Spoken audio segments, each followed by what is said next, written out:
আপনারা দেখছেন এই সেই ভ্রাম্যমান দোকান, যেগুলো গ্রামের কসমেটিক্স হয়।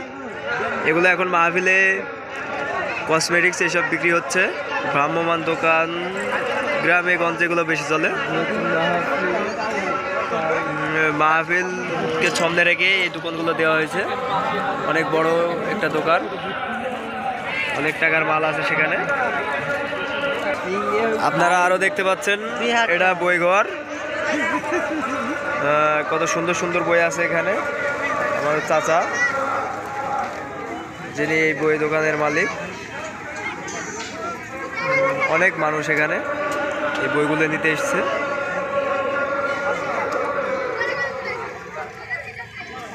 কত সুন্দর সুন্দর বই আছে। আল্লাহ তাআলা পবিত্র নাম সমূহ আছে ৯৯টি, আপনারা দেখতে পাচ্ছেন। এই যে